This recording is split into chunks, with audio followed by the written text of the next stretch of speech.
The next day, reporters heard that the Air Force had found fragments of the mystery object crashed on a remote ranch northwest of Roswell. Excitement ran high until officials announced it was only a weather balloon. Major Jesse Marcel, in charge of the operation, now tells a far different story. They took pictures, of course. They had a whole flock of microphones there. They wanted me they wanted some comments from me, but I wasn't at liberty to do that. So all I could do is keep my mouth shut. And General Ramey is the one who discussed, told the newspapers, the newsmen, what it was and to forget about it. It was nothing more than a weather observation balloon, of course, which we both knew differently. Major Marcel had to keep silent because of his strategic position at that time. He was in charge of all security and intelligence on atomic tests in the United States and the Pacific. Marcel retraced his secret recovery operation across the hot New Mexico desert. We left Roswell perhaps around 3:30 or 4 o'clock in the afternoon. As you can see, it's flat. It is very difficult. In fact, with just verbal directions, we never would have found it. We had to follow the rancher out there. The crash site was so remote, it took an entire day to drive there. The following morning, we went out to the site where the crash was. And what I saw, I couldn't believe there was so much of it. It was scattered over such a vast area. So we proceeded to pick up as much of the debris as we could, loaded in a wagon. We filled that up. It took us a good part of the day to do that, because there were such small fragments that we had to do a lot of picking. We found a piece of metal about a 1.5 to 2 feet wide and about 2 or 3 feet long. Felt like you had nothing in your hands. It wasn't any thicker than the foil out of a pack of cigarettes. But the thing about that got me is that you couldn't even bend it, you couldn't dead it. Even with a sledgehammer would bounce off of it. So I knew that I had never seen anything like that before. And as of now, I don't know what it was. There is new evidence that the FBI then got into the case with a different cover story. Lawyer Peter Gersten, searching through declassified government documents, came across a mention of the Roswell case.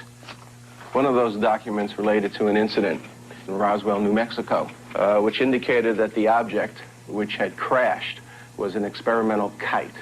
The FBI investigated the incident and determined that it was terrestrial, that it was from an organization which had been doing research in experimental kites. What did crash in this desert? A UFO? A weather balloon? A radar-reflecting kite? It was not anything from this earth that I'm quite sure of, because being an intelligence officer, I was familiar with just about all materials used in aircraft and in our air travel. This is nothing like that. It could not be. It could not have been. The eyewitness descriptions of the actual debris that was recovered from Mac Brazel's ranch, combined with Jesse Marcel and Jesse Marcel Jr.'s testimony about the real materials, specifically the memory foil, are the main reasons why I no longer entertain the Project Mogul weather balloon cover story for Roswell.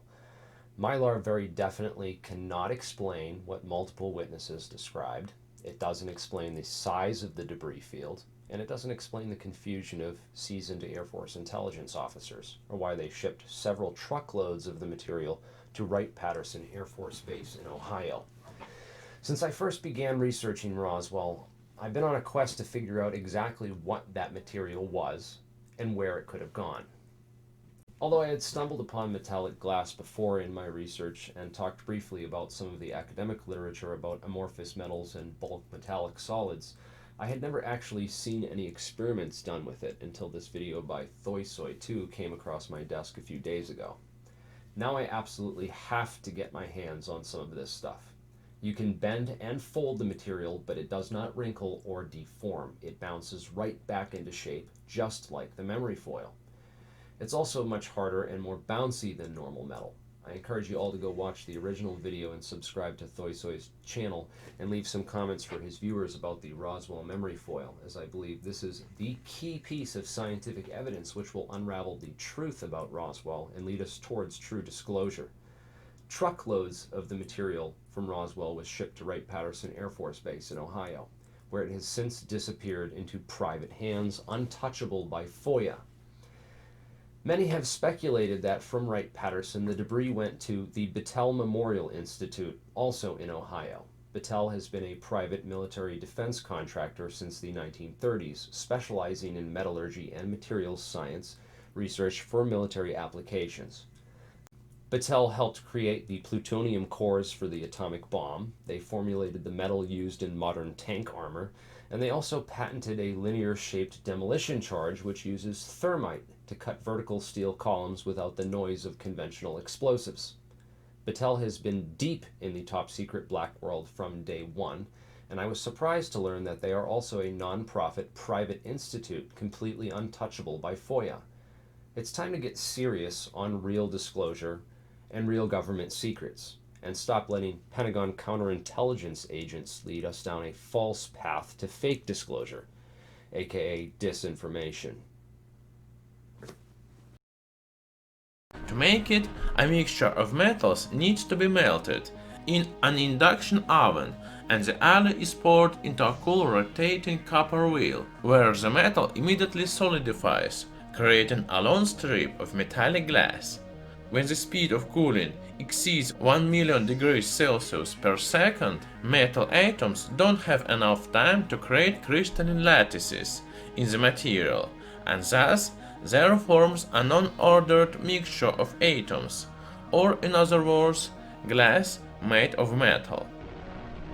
But when the mixture is cooled off longer, there form small crystals. By the way, you can see them well if you break in half an iron rod or a nail. It deforms because of such crystals, which create weak spots in between them. In contrast to nails, there are no crystals in metallic glass strips. That is why it's so hard to twist them out of shape. There is no room for atoms of metal to move around. Such a material is highly durable. Such material becomes much harder and tougher than steel. The only way to change the shape of my strip is to heat it to 3000 degrees Celsius. As a result, the atoms will rearrange themselves and create a totally new shape.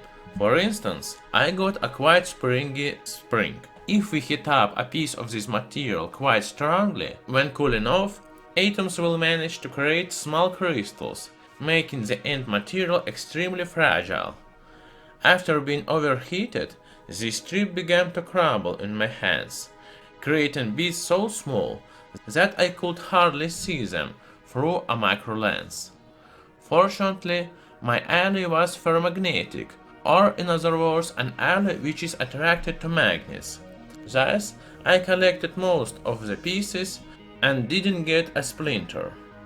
In most cases, such ferromagnetic strips from metallic glass are used in manufacturing multi-layer transformer cores. This helps increase efficiency of transformers, as losses of the eddy currents in the alternating magnetic field are reduced. However, because of high production costs of such strips, most transformers of this new type are manufactured in China and India, the countries which produce most metallic glass. After conducting experiments with strips made of an amorphous metal, I accidentally saw an article in the internet about the company called Liquid Metal, which was started after a series of successful experiments with metallic glass in the California Institute of Technology. In 2003, this company developed its own alloy of metallic glass, and after that, it started using it for commercial purposes. Judging by the sources in the internet, their alloy is based on zirconium, and it is called Vitralloy 1, which is used to make a lot of commercial products. Some of those products included Vertu smartphone cases, memory cards with bulletproof cases, and even golf clubs. I decided to test some items from this list. After that, I was lucky enough to purchase at an auction a couple of new golf clubs made in 2004 from that same metallic glass. These golf clubs were supposed to be many times more robust than regular ones. That is why I could not wait to test them. To compare performance of the Super LA golf clubs with regular golf clubs, I also purchased 2 regular stainless steel golf clubs. When I got all the items, I noticed that golf clubs from these 2 different materials differ a lot. The one made of steel has a very noticeable crystal surface, whereas the one made of metallic glass looks smooth and even. By the way, their masses are the same, which will prove to be useful during tests. The only thing that caught my attention was that the layer of metallic glass was heterogeneous. Most probably to cut production costs, it was sprayed in a thin layer and the rest was made of steel. I decided to run a trial with these golf, how well the ball bounces off their heads, like in this video. 3.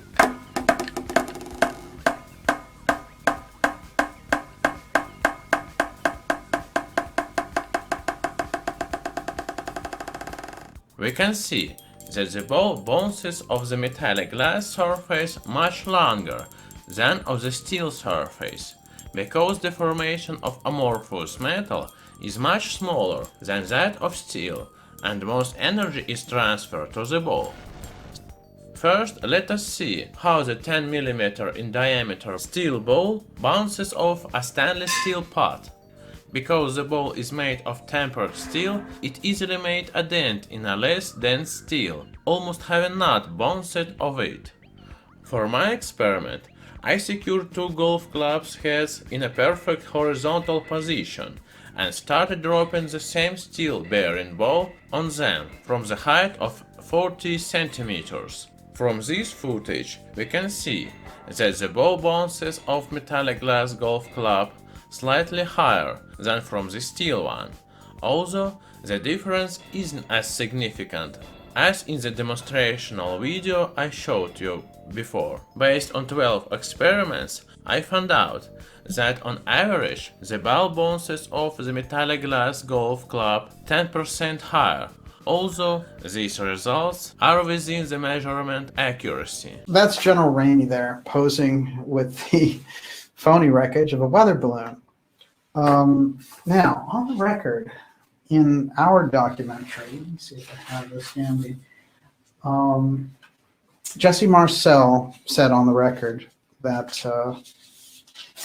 there was so much of this material strewn on Mac Brazel's ranch, which had crashed July 2nd, that when he went there, it just was a sea of wreckage.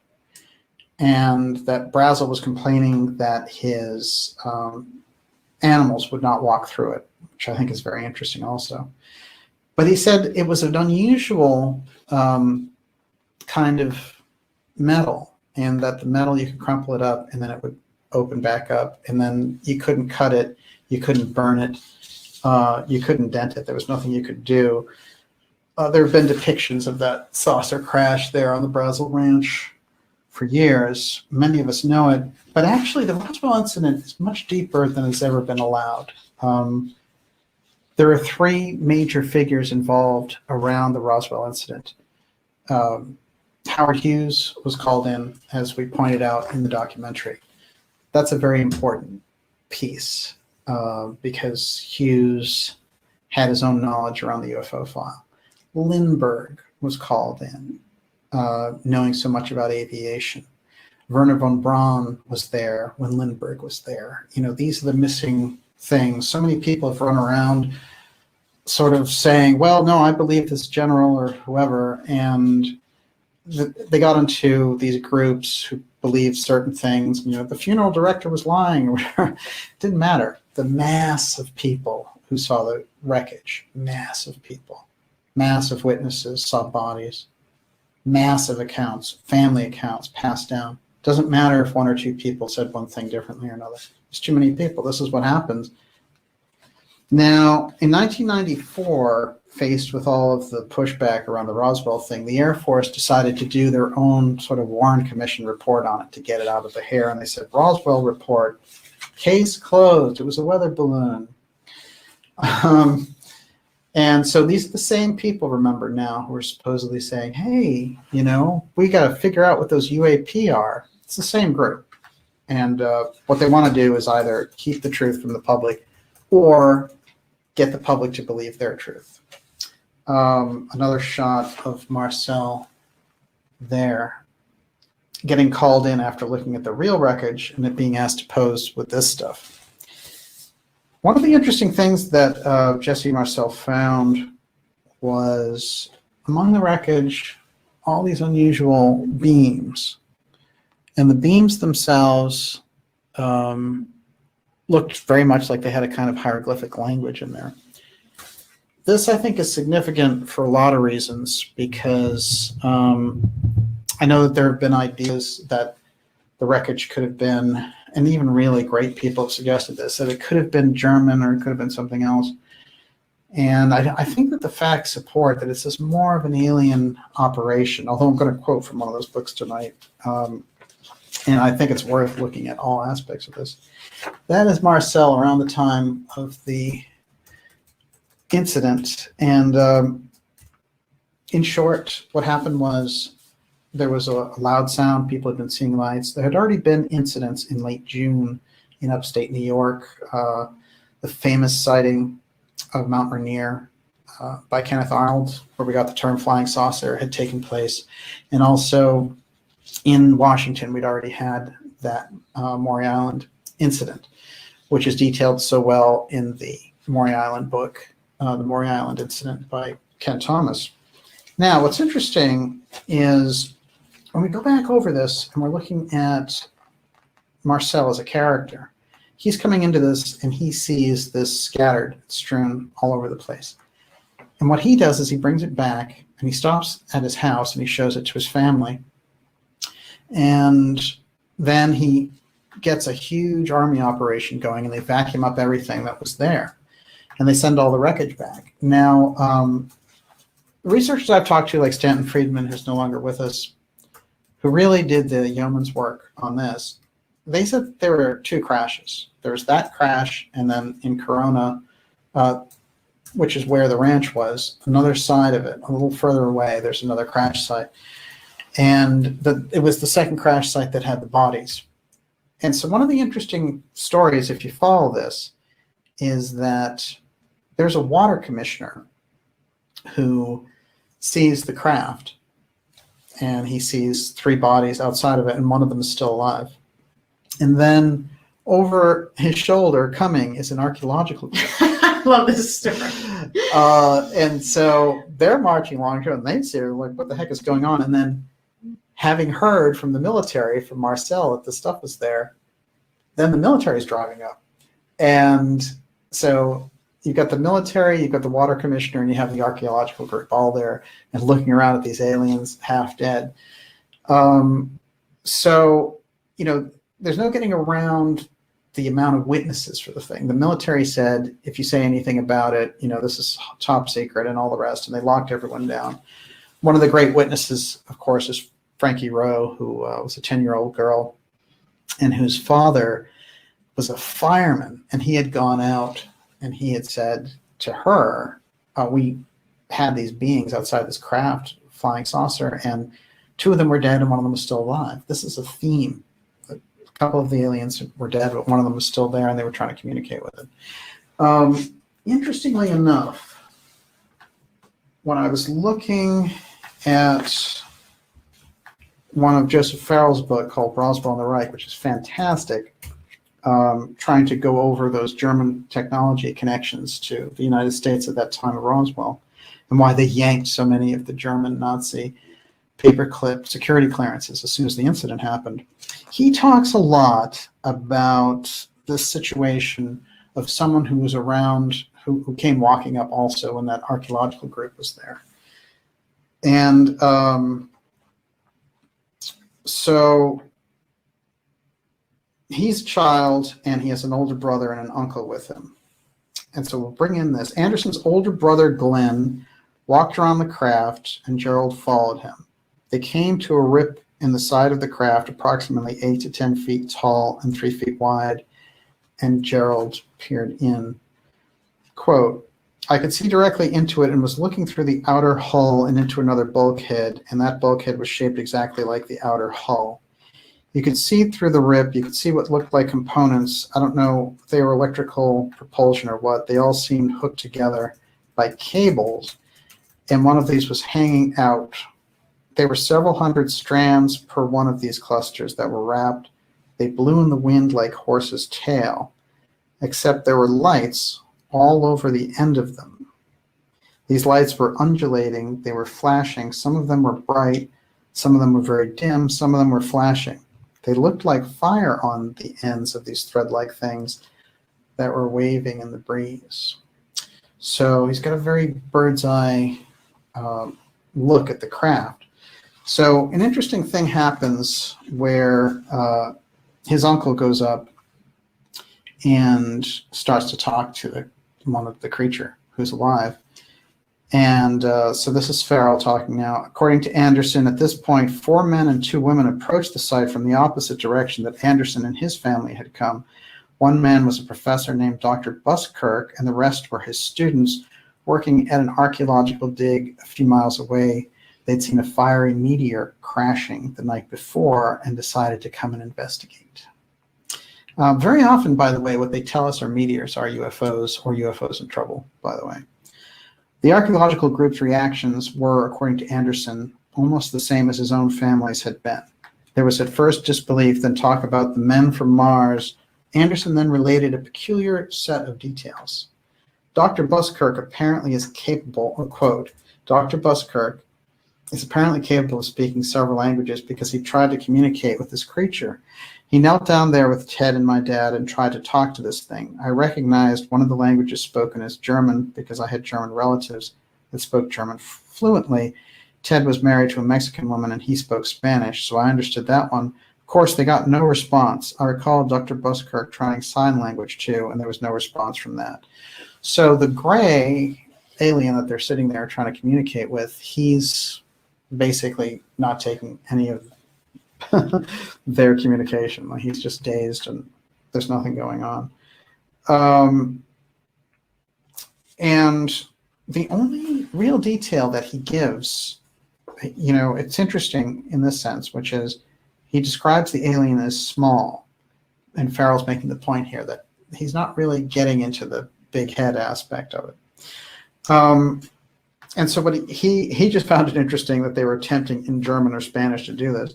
But what he gets is that the aliens were wearing a uniform. And he found that interesting. Usually we hear about aliens in coveralls. Well, the aliens that this guy is seeing, they're in some kind of a uniform. And I think that when we really think about that kind of a crash, there had been a couple of versions that had taken place earlier. One of them had taken place in 1941, and that one was in Missouri. And that's one where Linda Moulton Howe investigated with a local author there who had tracked the story down and had found out that it was Harry Truman who had, you know, that big, deep Masonic background and understood secrecy, and he'd been in charge of that whole crash retrieval. That's one of the first. So that's 1941. By the time of the Roswell case, they really knew how to kind of lock things down. But in the middle of all that, the story got out, crash saucer on Brazel Ranch, and then the world got that, and the world got very interested in Roswell back then.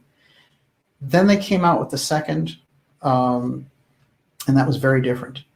And the second one said, oh, it was a weather balloon, forget about it, and all the rest. And it dropped out of the picture. And I think what's important about Roswell is we didn't know about it for 30 years.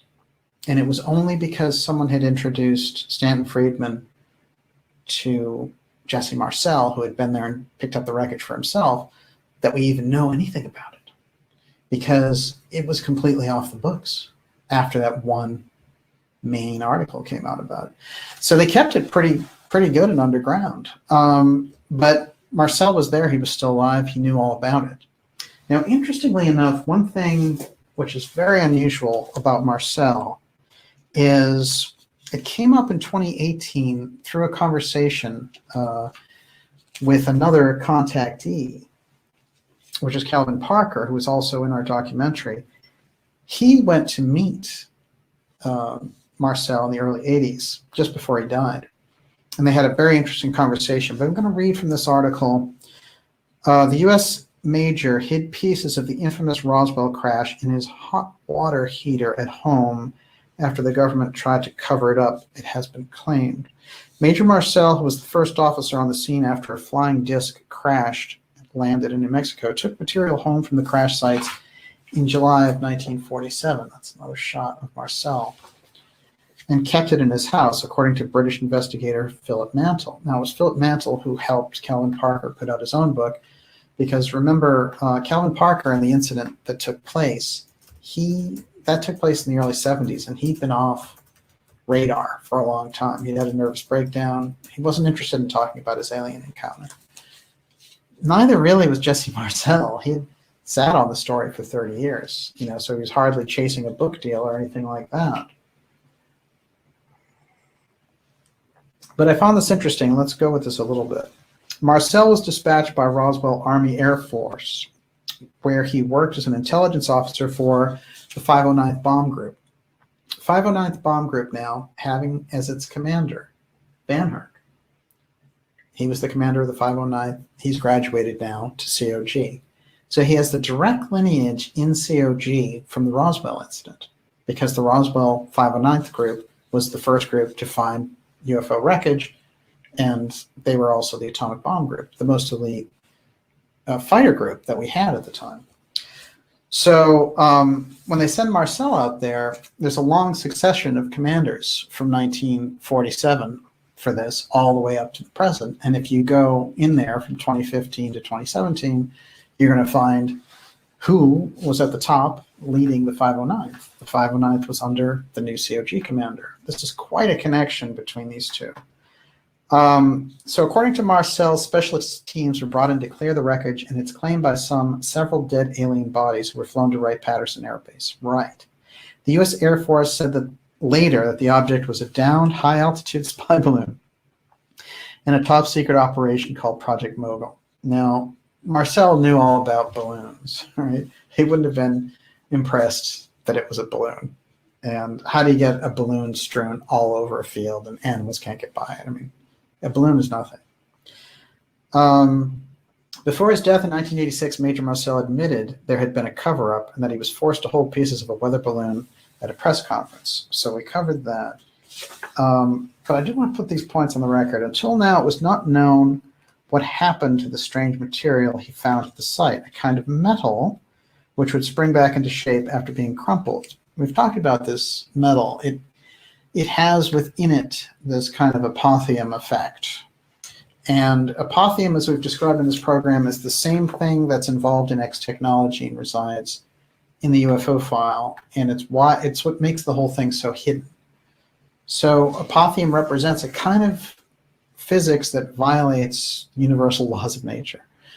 And from our point of view, where we understand things like gravity, oxygen, atoms, this apotheum effect, which is recorded all the way back through the mystery schools, Pythagoras, the Book of the Dead, this is a quality that the UFO file is engaged with. This same type of effect happens out of the UFO file. Now, the apotheum effect of taking the metal and destroying it and then it coming back to normal defies what we know about metals. So just like their ability to blink in and blink out defies what we know about physics. And also that, when people have encounters, they go through walls, their car shuts off, the power lines are down, they have missing time, they don't have a relationship to time anymore. These are all apotheum effects. And the word is apotheum. You're not going to find it in the dictionary. And it is kind of exclusive to the X series because I used it after finding it, you will find it threaded. It sort of plays peekaboo in history. You're going to find it surfacing, and then it goes away, and then it's used as a math term at times. It's an ancient term. It has something in common with apothecary. But I think that this term is important for us to get our heads wrapped around, because that apotheme effect is described over and over again.